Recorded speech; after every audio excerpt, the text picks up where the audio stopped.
Hey YouTubers, this is 122 episode with Simon Book Readings, Little Miss Busy.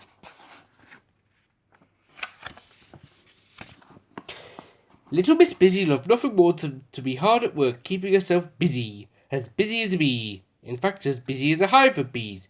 Every day she would get up at 3 o'clock in the morning. That is very early. Then Little Miss Busy would read a chapter from her favourite book. It was called Work is Good for You. And then she would get down to the housework. She would begin by tidying up, and then sweeping, and dusting, and scrubbing, and polishing until everything was spotless. Then she would clean the house from top to bottom, and then from bottom to top just to make sure. She even dusted her bread and polished the butter. She wasn't happy unless she was busy working. And she didn't rest all day long, not for a minute, not even for a second. From 3 o'clock in the morning until after midnight. That's way early. That was until last Monday. Little Miss Busy wasn't up at 3 o'clock. She wasn't up by 6 o'clock. She wasn't even out of bed by 9 o'clock. She was ill. Oh, calamity, she cried. I won't be able to do any work. She telephoned Dr. Makewell. 5 minutes later, he was at her bedside. He asked her to put out her tongue, and he examined her throat. He looked at her hands and feet. What you need is rest, a lot of rest, he said with a broad smile. A lot of rest, repeated Little Miss Busy to herself. Oh, calamity!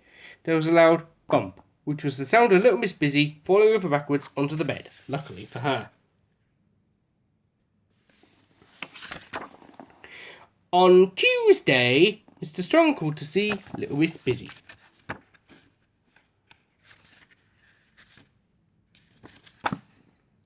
He brought her 72 eggs. Go on, count them. Whoops.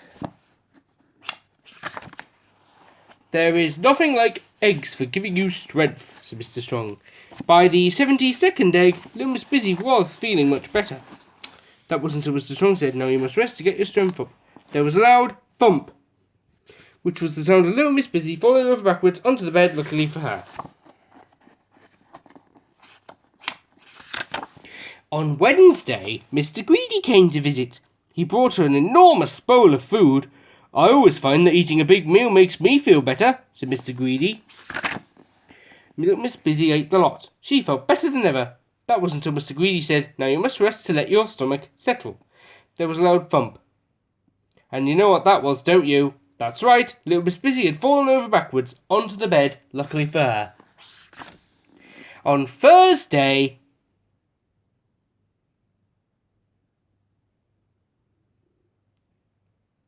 Mr. Nonsense popped in to see Little Miss Busy. He brought her an umbrella. Hello, he said. I hear you're not feeling well. You don't need a rest. Little Miss Busy jumped for joy. Right out of bed. You need a holiday, finished Mr. Nonsense. There was a loud thump. That's right. She fell backwards onto the bed, luckily for her. There, you look better already, said Mr. Nonsense. And he left. Out by the open window. Little Miss Busy picked herself up. A small smile formed on her face.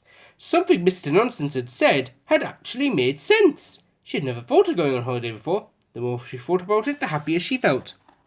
Why? I'll tell you. She thought of all the fun things she could do. There was the planning and the organising. There was all the shopping she would have to do. There was the packing, and she would have to learn the language.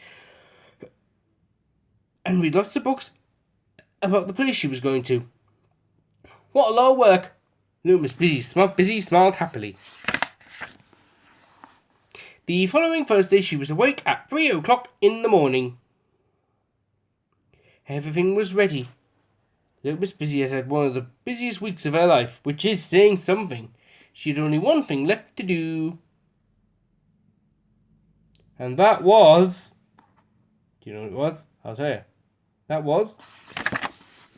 to learn how to twiddle her thumbs.